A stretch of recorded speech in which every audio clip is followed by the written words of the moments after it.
নমস্কার বন্ধুরা, রাজ্য সরকার নতুন একটা পোর্টাল চালু করলেন। বাংলা আবাস যোজনা পরিবর্তে সেটির নাম হলো গৃহশ্রী পোর্টাল। এই পোর্টালের মাধ্যমে প্রায় 11 লক্ষ থেকে 19 লক্ষ ব্যক্তিদের ঘর দেওয়া হবে, অর্থাৎ 1,20,000 টাকা কিন্তু সেই ঘরের জন্য টাকা দেওয়া হবে। তো কিভাবে সেই টাকা দেওয়া হবে তো সম্পূর্ণ আপনারা এই ভিডিওর মধ্যে জানতে পারবেন। অবশ্যই আপনার ভিডিও সম্পূর্ণ দেখবেন, চ্যানেলটা অবশ্যই সাবস্ক্রাইব করে রাখবেন। তো প্রিয় দর্শক বন্ধুরা, প্রধানমন্ত্রী আবাস যোজনায় পশ্চিমবঙ্গে প্রায় 11 লক্ষ ব্যক্তিদের নাম কিন্তু রয়েছে, কিন্তু এখন পর্যন্ত সেই 11 লক্ষ ব্যক্তিরা কিন্তু এখনও টাকা কিন্তু পায়নি, অর্থাৎ আবাস যোজনার টাকা কিন্তু কেন্দ্রীয় সরকার থেকে দিচ্ছে না বলে কিন্তু সেই সমস্ত ব্যক্তিদের ঘরবাড়ি করার সুযোগ কিন্তু তারা পাচ্ছে না। তার জন্য কিন্তু রাজ্য সরকার নতুন একটা পোর্টাল চালু করলেন, যার নাম দেওয়া হয়েছে গৃহশ্রী পোর্টাল।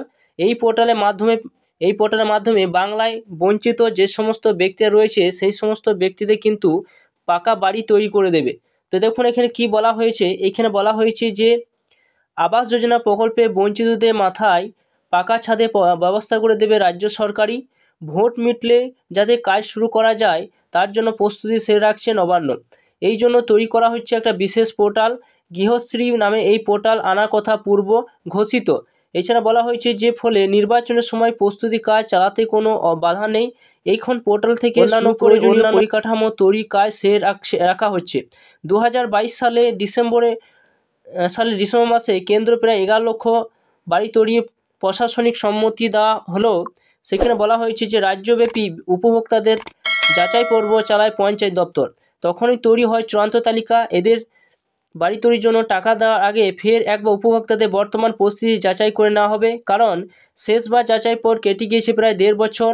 আর এই সময়কালে অনেকে টাকা পয়সা জোগাড় করে বাড়ি তৈরি করে ফেলেছেন, অনেকে হয়তো অন্যত্র চলে গিয়েছেন। এই সব দিক খতিয়ে দেখে তবে টাকা ছাড়া হবে, যা যথেষ্ট সময় সাপেক্ষ।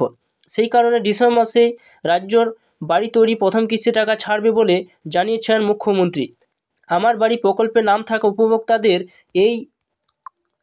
এই তালিকায় জুড়িয়ে দেওয়া হচ্ছে। বাড়ি পাবেন প্রাকৃতিক দুর্যোগে ক্ষতিগ্রস্তরাও। সব মিলিয়ে সংখ্যাটা প্রায় 19 লক্ষের আশেপাশে হতে চলেছে। মমতা বন্দ্যোপাধ্যায় যে কথা দেন সেই কথাই তিনি রাখেন অক্ষরে অক্ষরে।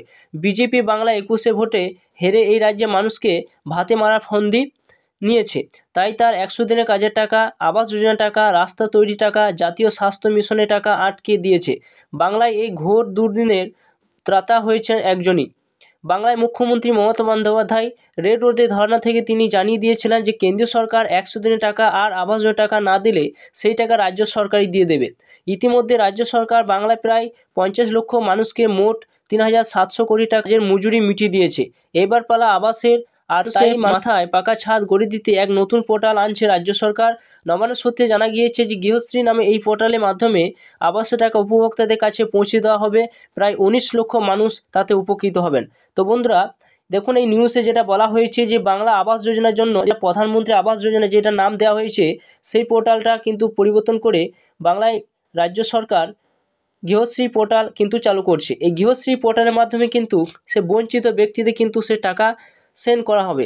ভোটের পরেই কিন্তু এই পোর্টাল কিন্তু চালু হতে চলেছে, এবং যে সমস্ত ব্যক্তিদের নাম বাংলায় প্রধানমন্ত্রী আবাস যোজনায় পোর্টালে নাম রয়েছে সে সমস্ত ব্যক্তি কিন্তু এই পোর্টালে নাম উঠবে, এবং তাদেরকে যাচাইপত্র করার পর এই সমস্ত ব্যক্তিদের কিন্তু সে ব্যাঙ্ক অ্যাকাউন্টে সে টাকা সেন্ড করে দেওয়া হবে। তো বন্ধুরা এই ছিল ভিডিও যে ভালো অবশ্যই লাইক করবেন, চ্যানেলটা অবশ্যই সাবস্ক্রাইব করে রাখবেন, পাশে থাকা বেল আইকনটি অবশ্যই আপনারা প্রেস করে রাখবেন।